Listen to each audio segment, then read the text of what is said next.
सूरत शहर के लिंबायत इलाके में त्रिसनल चौकी के पास सोमवार रात एक युवक की चप्पू से वार कर बेरहमी से हत्या कर दी गई। मृतक की पहचान नूरानी मस्जिद इलाके में रहने वाले 21 वर्षीय अरबाज उर्फ बिंद्रा रियाज खान के रूप में हुई है। शुरुआती जांच में पता चला है कि हत्या का कारण महज 1000 रुपये में खरीदे गए मोबाइल फोन को लेकर हुआ मामूली विवाद था। उसने अनवर से 1000 रुपये में एक मोबाइल फोन खरीदा था। पुलिस जांच में पता चला है कि अरबाज ने आरोपी अनवर से 1000 रुपये में एक मोबाइल फोन खरीदा था। हालांकि बाद में अरबाज इस मोबाइल फोन के बदले अनवर से और पैसे मांगने लगा, जिससे दोनों के बीच बहस हो गई। विवाद इतना बढ़ गया कि अनवर ने अपने 2 अन्य साथियों के साथ मिलकर अरबाज पर चप्पू से हमला कर उसकी हत्या कर दी। ताज़ा खबर देखने के लिए देखते रहे स्टार न्यूज नेटवर्क। जय हिंद, जय भारत।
સુરત શહેરના લિંબાયત પોલીસ સ્ટેશન વિસ્તારમાં 30 નાલ ચોકી છે।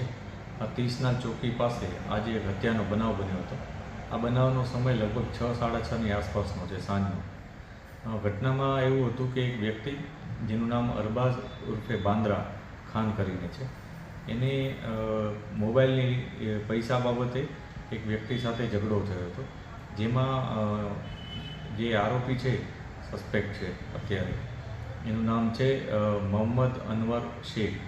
એ અને એના 2 પુત્રો આ બધાએ આવી અને ત્યાં એના સાથે મારામારી કરી અને એના ઉપર ચપ્પુ ઉલાવી દીધું હતું, જેને કારણે એનો જે ભોગ બનનાર છે એનું હોસ્પિટલમાં જતાં મૃત્યુ થયું હતું।